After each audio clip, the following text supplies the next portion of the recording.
Assalamualaikum. Welcome to my new video. Today in this video we can discuss from the NMT Grade Past Papers of 2017, and in this video we can discuss from question number 101 to question number 110.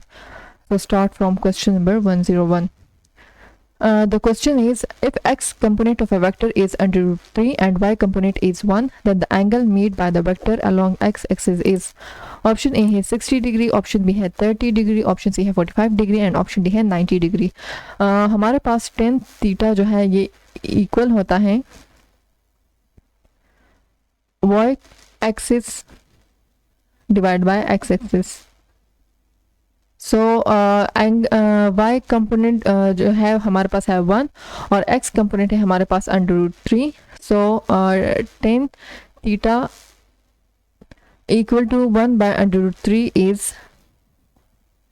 यहाँ पर theta रह जाएगा और tangent जो है ये उस side पर चला जाएगा, तो ये inverse 1 divide by under root 3 हो जाएगा। tan inverse 1 by under root 3 जो है ये इक्वल है 60 डिग्री के। So the answer is option a 60 degree.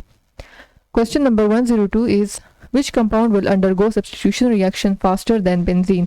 Option a है ब्रोमोबेंजीन, ऑप्शन बी है एनिलीन, ऑप्शन सी है benzene with aldehyde group and option d है नाइट्रोबेंजीन।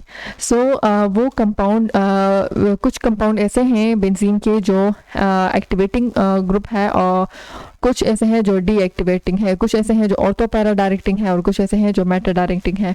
सो हमारे पास ऑप्शन ए जो है ये है हेलोबेंजीन यानी ब्रोमोबेंजीन है। So this is ortho para directing but this is deactivating group. So ये इसकी सब्स्टिट्यूशन रिएक्शन जो है ये फास्टर नहीं होते। सो इसी वजह से ये इनकरेक्ट ऑप्शन है। ऑप्शन बी है नाइट एनिलीन। सो ऑप्शन बी है एनिलीन। सो यहाँ पर अमाइन ग्रुप है, अमाइन ग्रुप जो है इसमें से सिंगल बॉन्ड है और इसमें से लॉन पेयर नहीं है। सो ये एक्टिवेटिंग ग्रुप है और ये ऑर्थो पैरा डायरेक्टिंग है। सो इसकी सब्स्टिट्यूशन रिएक्शन जो है ये फास्टर होता है देन बेंजीन से। So option B is the correct option. Option C जो है यहाँ aldehyde group attach with benzene. So यहाँ पर डबल बॉन्ड है और इसी वजह से ये डीएक्टिवेटिंग ग्रुप है, इसी वजह से ये इनकरेक्ट ऑप्शन है। ऑप्शन डी है नाइट्रोबेंजीन। सो नाइट्रो में भी डबल बॉन्ड प्रेजेंट होता है और इसी वजह से ये डीएक्टिवेटिंग ग्रुप है। So this is also incorrect option. So option b is the correct option of question number 102. Question number 103 is, the IUPAC name of the compound given below is, this is the compound and इसका IUPAC name क्या होगा? So इसका हम पहले देखेंगे कि हमने numbering कहाँ से स्टार्ट करनी है while giving the name of to this compound. So यहाँ पर दो फंक्शनल ग्रुप जो है ये अटैच है बेंजीन के कंपाउंड के साथ। एक है कार्बोक्सिलिक एसिड और दूसरा है नाइट्रो ग्रुप। सो प्रायोरिटी हम जो है देते हैं वो कार्बोक्सिलिक ग्रुप को देते हैं। सो हम नंबरिंग यहाँ से स्टार्ट करेंगे, ये हो जाएगा 1, ये 2, ये 3, ये 4, 5, 6। सो ऑर्थो पोजीशन पर नाइट्रो ग्रुप है। सो इसका नेम इस तरह होगा, ऑर्थो नाइट्रो बेंजोइक एसिड। इस कंपाउंड को हम कहते हैं benzoic acid. So ortho nitro benzoic acid is IUPAC name of this compound. Option c is the correct option of this question, ortho nitro benzoic acid. Question number 104 is, the first organism that oxygenated the atmosphere is, वो कौन सा organism first organism है जिसने atmosphere को में oxygen की production की थी, स्टार्ट की थी? तो ऑप्शन ए है साइनोबैक्टीरिया, ऑप्शन बी है फोटोट्रॉपिक ऑर्गेनिज्म, ऑप्शन सी है एनारोबिक ऑर्गेनिज्म और ऑप्शन डी है all of the above.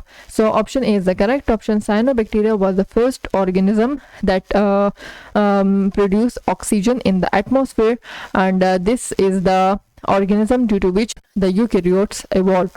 So option A is the correct option of question number 104. Question number 105 है कि what event is thought to have contributed to the evolution of eukaryotes? Option A है global warming, option C है glaciation, option c है volcanic activity और option d है oxygenation of the atmosphere. So option D जो है ये correct option है। जब एटमॉस्फेयर जो है उसमें से ऑक्सीजन की प्रोडक्शन स्टार्ट हो गई ड्यू टू साइनोबैक्टीरिया, सो इसी वजह से यूकैरियोट्स की इवोल्यूशन जो है वो हो गई, क्योंकि यूकैरियोट्स जो हैं उसके लिए ऑक्सीजन जो है चाहिए होता है for the purpose of respiration.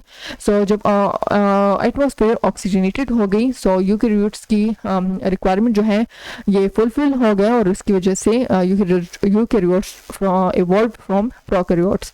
So option D is the correct option of question number 105. Question number 106 is, which of these locomotor organ would likely to be the shortest? Option A है flagellum, option B है cilium, option C है an extended pseudopodia, option D है apellicle. So कौन सा locomotory organ है जो सबसे shortest है? सो ये MCQ जो है बहुत ज़्यादा रिपीट होता है MDCAT के टेस्ट में कि शॉर्टेस्ट लोकोमोटरी ऑर्गन जो है वो कौन सा है. सो these all are locomotory organ, but cilium is the shortest locomotory organ in these option. So option B is the correct option of this question. Question number 107 is, in a young double slit experiment with sodium light, the slits are 0.589 meter apart. What is the angular width of the third maximum given equal to 589 nanometer? Option A है sin inverse 3 into under root minus 10 into power minus 6. Option B है sin inverse 3 multiply 10 into minus 8. Option C है sin inverse 0.33 multiply 10 power minus 6.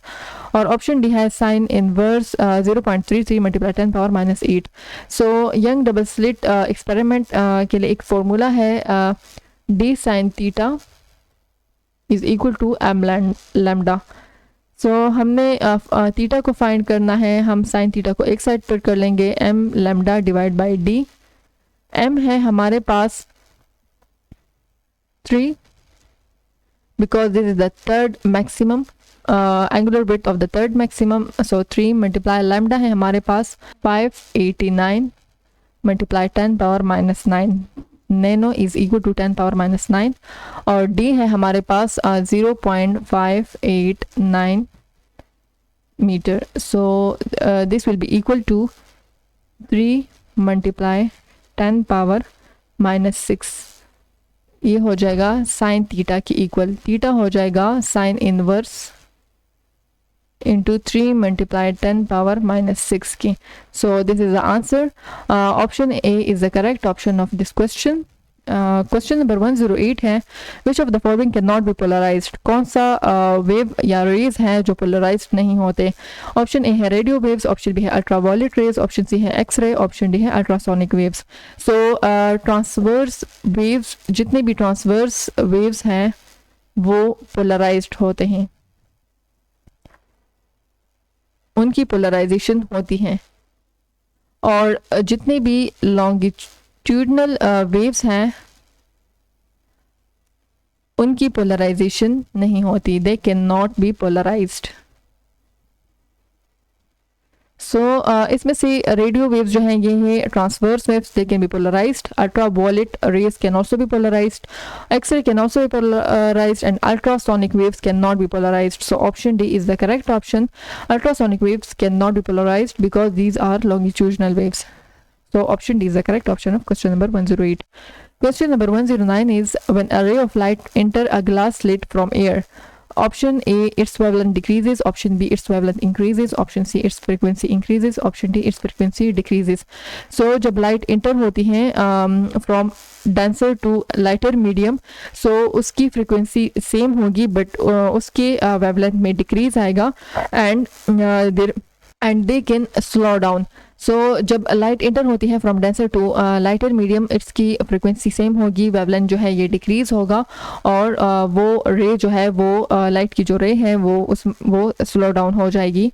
So it's wavelength will be decreases. Option A is the correct option of question number 109. Question number 110 is, choose the antonym of the word untenable. Option a है tender, option b है शीपिश, option c है supportable, option d है tremulous. सो untenable का synonym जो है वो है unconvincing, week और बेसलेस. ये इसका सिनोनिम है. इसका एंटोनिम जो होगा वो होगा सर्टिफाइड, वेरीफाइड या सपोर्टेबल. ये इसका एंटोनिम है या द ऑपोजिट मीनिंग है. So option c is the correct option of question number 110. This is the end of my video. Thanks for watching. See you in the next video. अल्लाह हाफिज.